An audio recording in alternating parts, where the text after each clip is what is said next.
نئی کردار د دیوبند نئی گفتار د دیوبند بازی پتا شخنا دی بس داویدار د دیوبند بازی پتا شخنا دی بس داویدار د دیوبند نئی کردار کې دا شیخ صاحب شمیره دا شمیره خو زما د تاسو هغه وضاحت ورکړی ویډیو کې هغوی دا پوښتنه کړې ده چې د کوم پیران نه بیعت وشي د اسلام په رڼا کې کوم صحیح پیران دي چې هغه شریعت ته درست دي او کوم پکې هغه پیران دي چې هغه نه بیعت ونه شي هغه تاسو په دې باندې لږ رڼا ورته واچوئ روښنایي. بسم الله الرحمن الرحیم. عزتمندو یو کامل مرشد نه چې هغه د شریعت په رنګ کې رنګي او د نبی کریم صلی الله علیه وسلم په نقشه حیات باندې رواني د هغه په سیرت باندې او عالم وي تقواداري هغه سره لاسنیوه او بیعت کول په دې معنی چې آینده دپاره به زه ګناهونه نه کومه او کوم شیونه چې آیات کریمه کې ذکر دی الله یشرکن بالله شیئا ولا یسرقن ولا یزنین ولا یقتلن اولادهن دغه ګناهونه به نه کوم. یو مرشد سره لاسنیوه کول دا مسنونه طریقه ده. نبی کریم صلی الله علیه وسلم سره صحابه بیعتونه کول. بیعتونه په څلور قسمه دي. یو بیعت علی الخلافت دی چې امیر المؤمنین یا خلیفه وقت سره خلق کوي. هغه څلور واړه نه تشریح کوم خو یو پکې بیعت علی ترک المعاصی دی چې یو کامل مرشد سره سړی لاسنیو بیعت وکړي چې زه به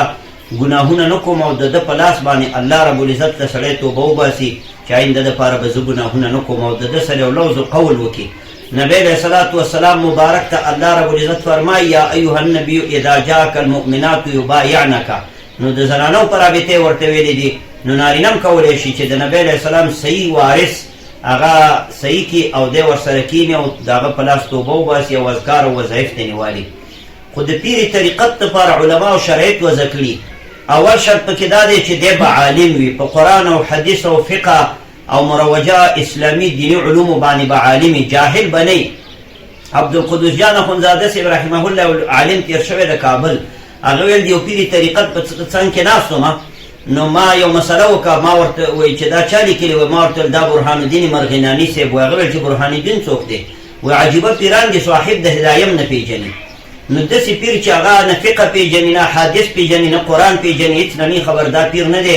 دا خلک نور هم بېلارې کوي. اول شرط دا دی چې دا پیر به صاحب طریقت به عالم وي.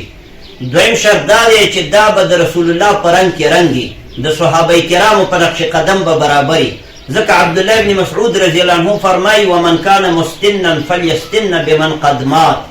څوک چې طریقه جوړول غواړي په اسلام کې نو په طریقه د صحابه کرامو دی روان شي. بمن قد مات فان الحي لا تؤمن عليه الفتنه اولئک اصحاب محمد صلی الله علیه وسلم. نو پیرې طریقت به د صحابه کرامو په نقشه باندې.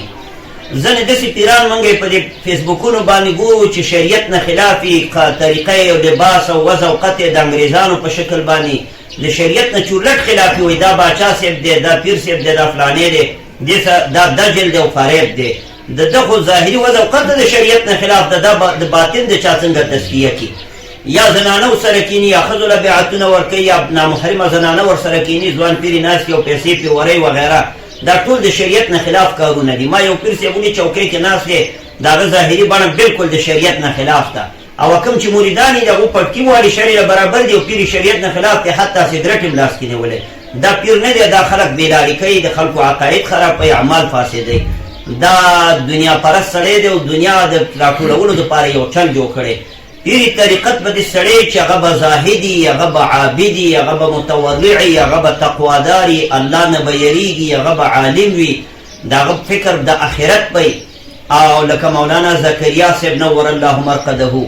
یعنی طریقت او تصوف د دې نه هېڅوک یې انکار نشي کولی. حتی چې شیخ الاسلام ابن قیم رحمه الله په دې باندې کتاب لیکلی مدارج السالکین بین منازل ایاک نعبد و ایاک نستعین. دا کتاب دی ما سره د المارۍ کې شته دی. ټول علما دې ته قایل دي چې سړی تزکیه او تصفیه د نفس او د قلب او د باطن وکړي. یو کامل مرشد په لاس باندې خو هغه مرشد به شریعت ته درستی او د نبی علیه السلام په رنګ کې به رنګي که د رسول الله نه خلاف و د نقشې نه. ګوره علامه اقبال وایي به مصطفی برسان خود را که دینی همه اوس گر به او نه رسیدی تمام بوله حبیث. که یو سړی وایي چې دا د نبی علیه السلام اولاد دی او د رسول الله نه خلافي نو ابو لهب خو د نبی علیه السلام سکت رو د پلار ورور سکه د پلار ورور یو لیکن الله پې لعنت راوړی ګو تبت یدا ابي لهب وتب هغه سره خو سند دا بلا سند بیانې هغه سره تیار سند شته سکه ترې و اصل کې د رسول الله صلی الله علیه وسلم په نقشه باندې تک چې دی دا مهم شی دی چې د نبی علیه السلام په لاره باندې رواني نو چې دی اولاد رسول دی او د خپل نیکه د نقشې نه خلاف روان دی نو دا خو باید چې ځان اصلاح کړي موږ یې تنقیص نه کوو باید ځان اصلاح کړي